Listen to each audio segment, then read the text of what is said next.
Imagine viagens mais rápidas, menos gastos de combustível e trajetórias de voo muito mais precisas. Imagine agora o impacto no meio ambiente de uma redução considerável na emissão dos gases poluentes e também do barulho dos aviões nas proximidades dos aeroportos. Não é ficção. Você acabou de ver até onde o novo conceito de navegação aérea que o DSE está implementando no país vai chegar. Entendido como a grande virada na transição do voo convencional, baseado em sistemas instalados no solo para uma navegação baseada em performance, a navegação aérea no conceito CNS-ATM é fator determinante na guinada por que passará o transporte aéreo nos próximos anos.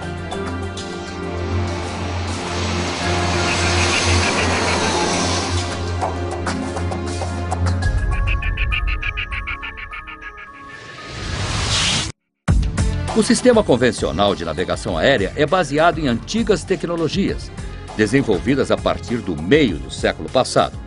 Na maioria dos casos, elas utilizam o espectro eletromagnético para gerar posicionamento e direção. São recursos que auxiliam o voo, provendo orientação espacial às aeronaves, guiando-as em meio a rotas pré-planejadas. Grosso modo, funciona assim. 1. Equipamentos instalados no solo são dotados de antenas capazes de intercambiar sinais com as aeronaves por meio de ondas eletromagnéticas. 2. Ao captar estes sinais, rádios embarcados nas aeronaves conseguem identificar as antenas no solo, confirmando a rota e, em alguns casos, gerando o posicionamento da própria aeronave. 3.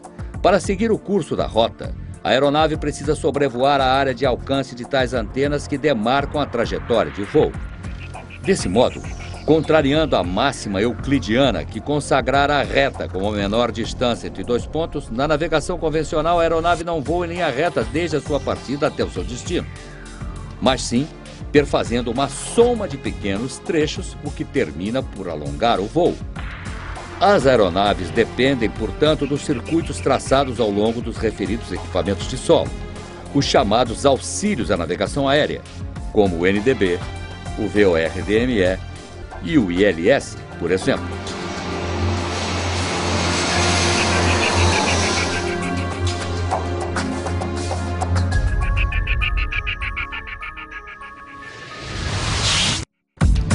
No CNS-ATM, a rota não é delimitada por auxílios de solo, mas sim orientada por satélites.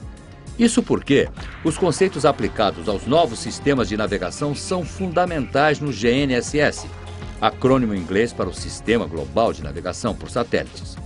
O GNSS é o padrão estabelecido pela Organização da Aviação Civil Internacional para os novos sistemas de navegação, que agora irão se pautar em constelações de satélites dedicados.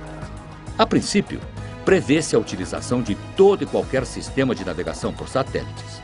Porém, atualmente, somente o sistema GPS desenvolvido pelos norte-americanos está operacional e em plena utilização.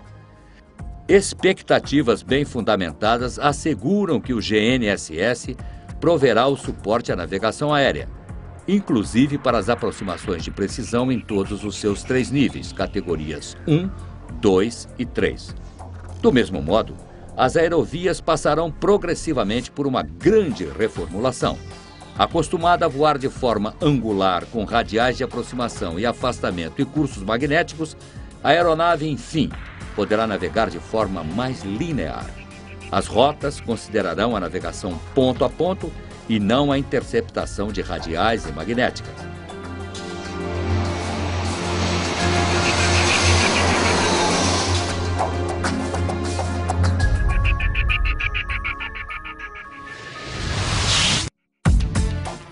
Com os novos conceitos, surgem também novos termos e procedimentos.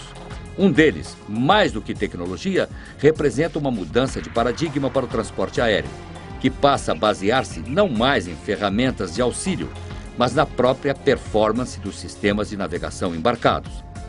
A chamada navegação baseada em performance, ou PBN, do inglês Performance Based Navigations, redesenha e otimiza a estrutura dos trajetos de navegação. Proporciona uma rota menor e muito mais precisa, utilizando sistemas avançados de gestão de voo e de bordo inercial, além de satélites e sistemas terrestres.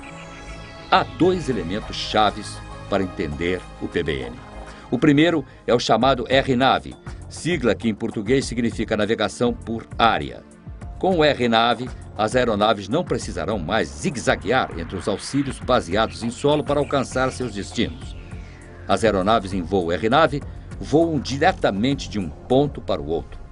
Do mesmo modo, se antes as rotas de partida e chegada dos aeródromos se restringiam aos trajetos sob os auxílios instalados nas proximidades, com o procedimento amplia-se o número de alternativas para as novas rotas do gênero, agilizando pousos e decolagens e desobstruindo as terminais aéreas. Rotas superiores também ganham flexibilidade com o RNAV e passam a dispor de trajetórias de voo alternativas e mais precisas para contornar, por exemplo, situações meteorológicas adversas.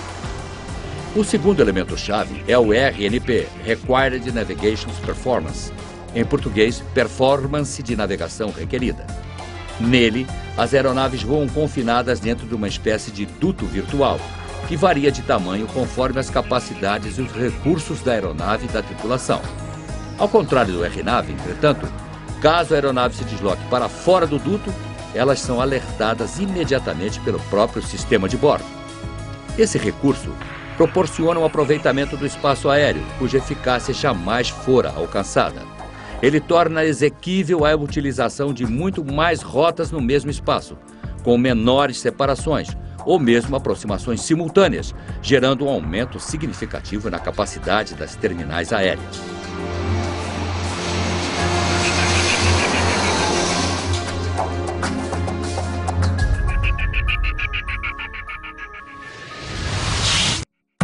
O posicionamento gerado pelos satélites no espaço aéreo, porém, não é tão simples quanto o realizado pelos famosos aparelhinhos GPS dos automóveis. Há uma série de limitações e fenômenos naturais existentes nas grandes altitudes que podem alterar os sinais, especialmente para as aproximações de precisão. Essas alterações precisam ser corrigidas pelos chamados sistemas de aumentação. Atualmente, há duas formas de executar essa correção, uma baseada em satélites e a outra no solo. No Brasil, após uma intensa fase de pesquisas, testes e simulações, o Departamento de Controle do Espaço Aéreo decidiu adotar a tecnologia do Sistema de Aumentação baseado em solo, também conhecido pela sigla GBAS. O GBAS consegue, com grande êxito, corrigir os sinais de satélite para aproximação das aeronaves.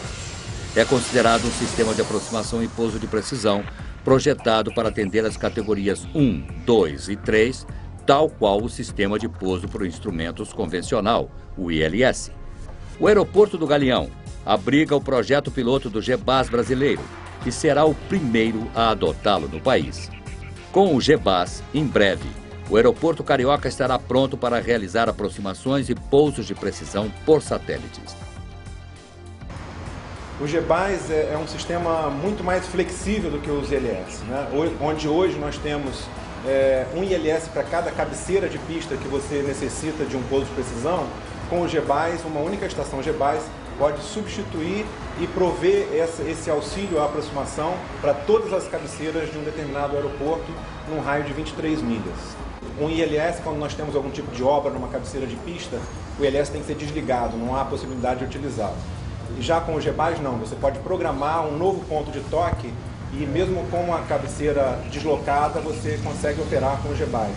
Você pode também fornecer vários ângulos de aproximação para que uma aeronave possa evitar a esteira de turbulência de outra, permitindo aproximações paralelas em algumas pistas de alguns aeródromos.